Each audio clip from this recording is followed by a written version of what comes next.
Hi friends, welcome back to Sravani sisters thoughts. అందరూ ఎలా ఉన్నారు? ఎవరైనా కనుక ఫస్ట్ టైం అని ఛానల్ చూస్తే సబ్స్క్రైబ్ చేయడం మాత్రం మర్చిపోకండి. ఈరోజు నేను ఏం చెప్పబోతున్నానంటే వామ్ బజ్జీలు ఎలా వేసుకోవాలో చెప్తాను. ముందుగా దీనికి కావాల్సిన పదార్థాలు ఏంటంటే వామాకు అండి. ఇది మా చెట్టు ఆకే, ఇది వామాకు. చూడండి ఎంత ఫ్రెష్గా ఉందో. ముందు దీన్ని శుభ్రంగా క్లీన్ చేసుకోవాలి. వాటర్ వేసుకొని, అంటే మట్టి ఉంటుంది కాబట్టి శుభ్రంగా క్లీన్ చేసుకోవాలి. అలా క్లీన్ చేసిన తర్వాత మేము 1/2 kg శనగపిండి తీసుకున్నాము ఒక బౌల్లో. దాంట్లో 1 టేబుల్ స్పూన్ కారం, సాల్ట్ మీకు సరిపడంత, అంటే మీ టేస్ట్కి సరిపడంత వేసుకోండి.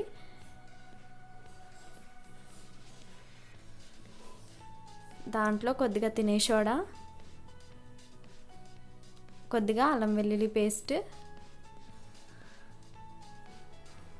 ఇప్పుడు ఇవన్నీ వేసుకున్న తర్వాత కొద్దిగా వాటర్ వేసుకొని కలుపుకోండి. చూడండి, వాటర్ వేసి కలుపుకున్న తర్వాత మనకి ఆ పిండి అనేది ఇలా ఉండాలన్నమాట. మనం చేతితో తీస్తే పిండి ఇలా పడాలి కిందకి మనకి. ఇప్పుడు ఏం చేయాలంటే ఒక బౌల్ పెట్టుకొని స్టవ్ ఆన్ చేసుకొని ఆయిల్ వేసుకోవాలి. ఆయిల్ బాగా హీట్ ఎక్కాలండి. హీట్ ఎక్కిన తర్వాత ఒక్కొక్క ఆకు అంటే పిండిలో ముంచుకొని, చూడండి మనం అక్కడ చూపిస్తున్న విధంగా ఒక్కొక్క ఆకు ముంచుకొని ఇలా ఆయిల్ కాగిన తర్వాత ఇలా వేసుకోవాలన్నమాట.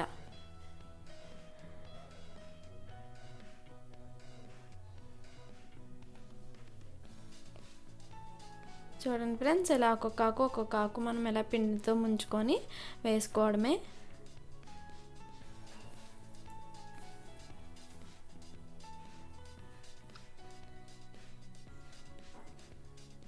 ఇవి ఒకసారి తిప్పుకోవాలి మనం. ఒక సైడ్ ఫ్రై అయ్యాయి కదా, ఇప్పుడు మళ్ళీ వేరొక సైడ్ తిప్పుకోవాలి. చూడండి ఫ్రెండ్స్, యాక్చువల్గా అయితే వాముతో బజ్జీలు వేసుకుంటే అవి కొంతమందికి తప్పడుగా వస్తాయి. ఇలా చిన్న టిప్స్ ఫాలో అవుతే కనుక మీరు ఖచ్చితంగా వాము బజ్జీలు ఎంతో టేస్ట్గా ఉంటాయి. అలాగే చూడండి, ఇక్కడ ఆయిల్ కూడా ఎక్కువ అబ్జర్వ్ చేయలేదు. చూడండి ఫ్రెండ్స్, ఎంతో రుచికరంగా ఉండే వామ్ బజ్జీలు రెడీ.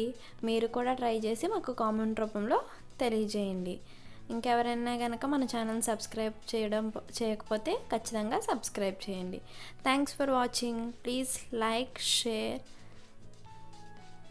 Subscribe our channel.